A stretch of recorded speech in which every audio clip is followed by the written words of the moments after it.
Hello everyone, welcome to our channel. Today I am not wearing my hat. As you can see, my girlfriend wanted me to prove to people that I'm not bald, and actually she said she wants people to see my hair. Uh, the Today I'm going to talk about a couple of Bubishi points. Now I didn't go into all the ones in the neck, mostly because all of them are in the trachea, and yes, there are places that can break and cause respiratory problems. And today I'm going to go into three different ones. All of them are either the chest or armpits, and these are actually do have a lot of research within them. Some of the stuff I've actually done previously, some of the stuff I did go into again and look at. I had heard a lot of the stuff from when I was in med school, but I kind of went back and wanted to make sure that all the information was correct. Now, one of the things I actually want to also mention is just my little rants for a lot of times people get stuck on looking at certain things. For instance, they look at diplomas or they look at, you know, what people claim, and they don't necessarily show what they can do. For instance, sometimes you will run into someone who claims to be a fifth degree black belt trained by Tengu from the some forest, and truth is, when you look at them, nothing that they do works. It works great on their students, but no one else. Now, a lot of people say, so this means that you should go out and just compete as much as you can. And what I would say is, well, competition does give you something. It is also limited because of the moves you can use. And so you really do have to train in a lot of different ways. Yes, you do have to do some sort of full contact training. Usually that would be the way I would see it. It's prearranged sparring. So if you're doing the prearranged sparring full force, you can actually see how it would work. Obviously, when you're hitting someone in the face, you don't want to actually go full force.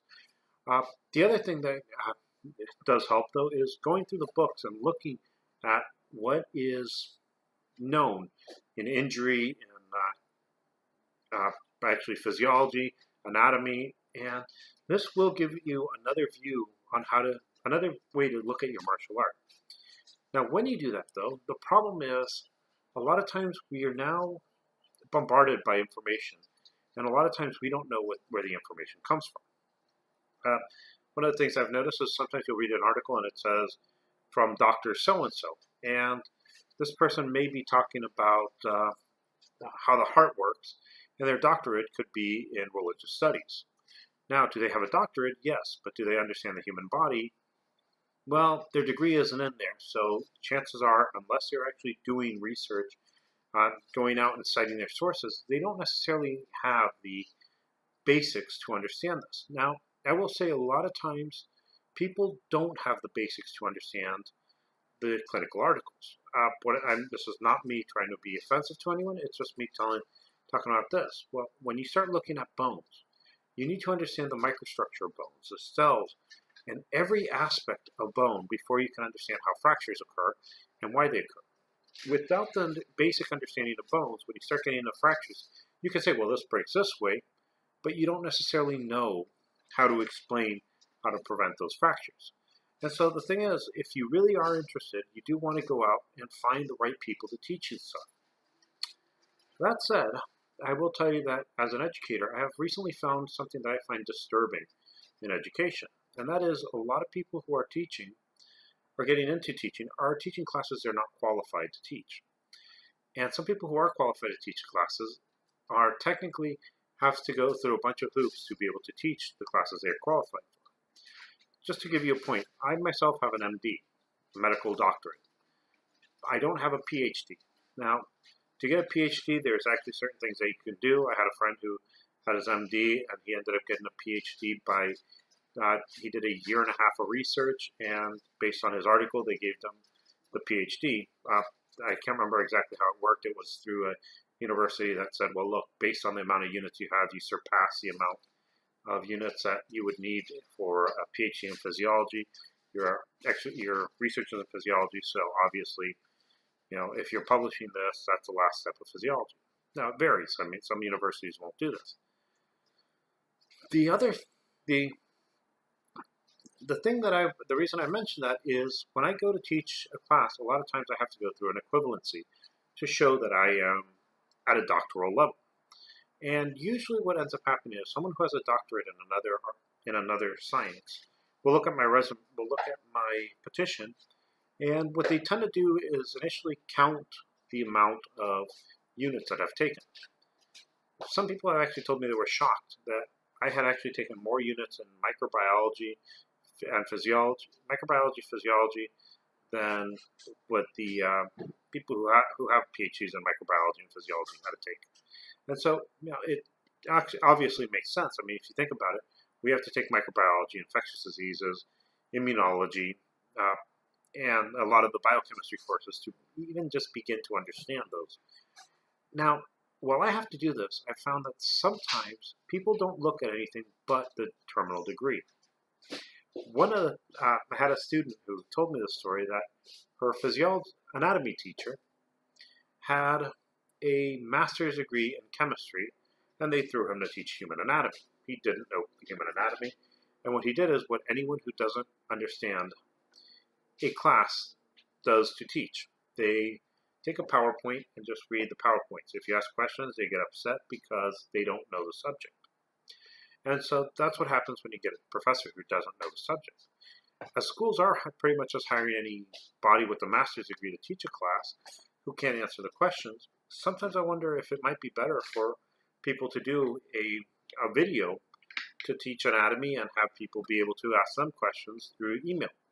Figure that way you have a professor who can actually answer your questions, and you have the video. I mean, think about it. You could have someone from the best university in the world teaching you a subject that they're the specialists in. And why not? I mean, I would ask, is that any worse than having someone read a book to you and just click on PowerPoints?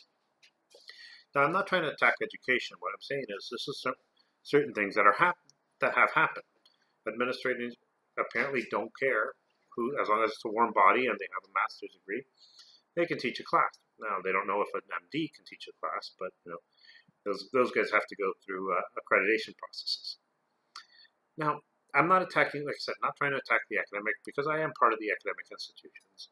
I do teach, and I do think there's a lot of benefit of having a face-to-face professor, but it has to be a qualified face-to-face professor.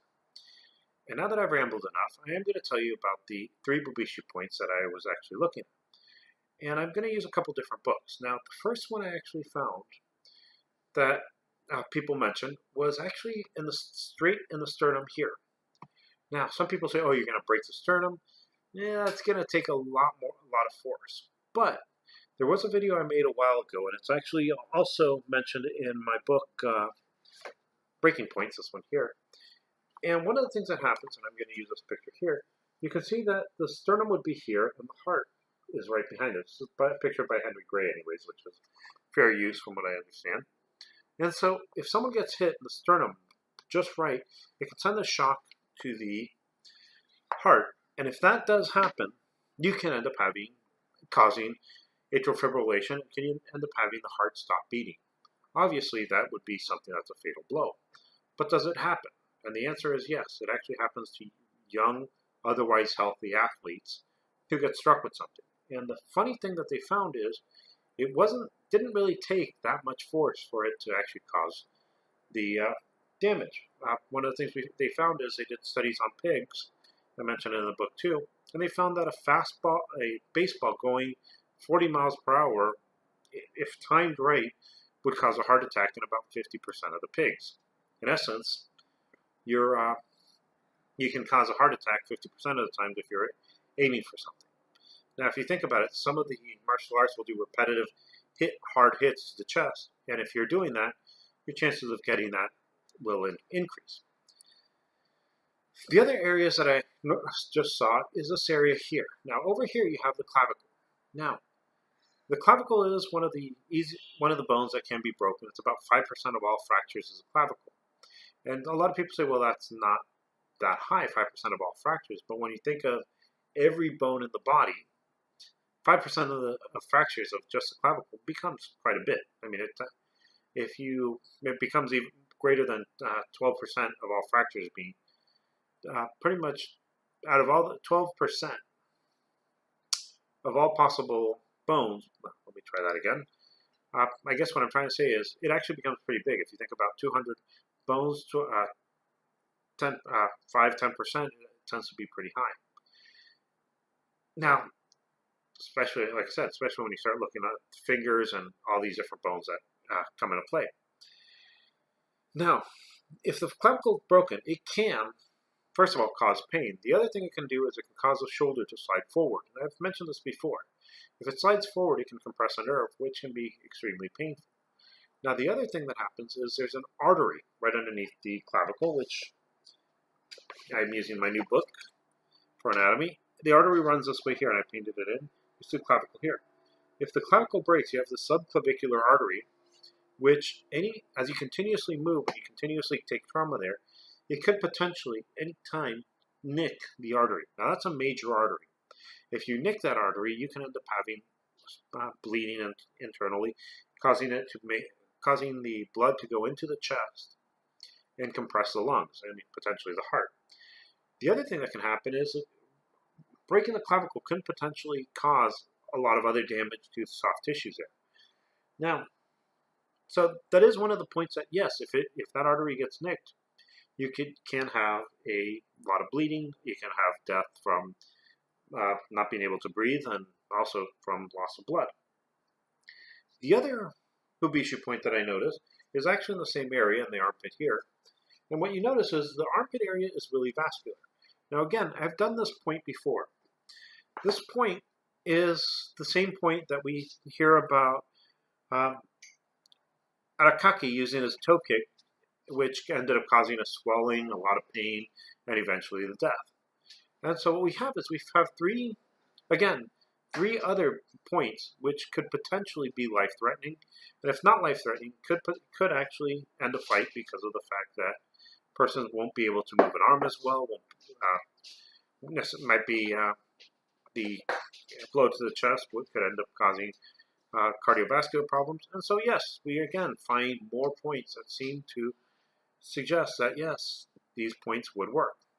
Now, with that, I am going to stop talking. I would love to know if any of you are enjoying these, if you have been looking at the Bubishi points the same way, or if you're found any new information. Please, especially if you have your own website, YouTube video, please put a link underneath and let me know what you're finding. I'm always interested in that.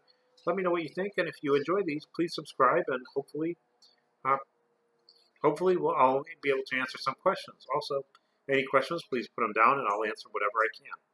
Thank you for your time, and have a good day.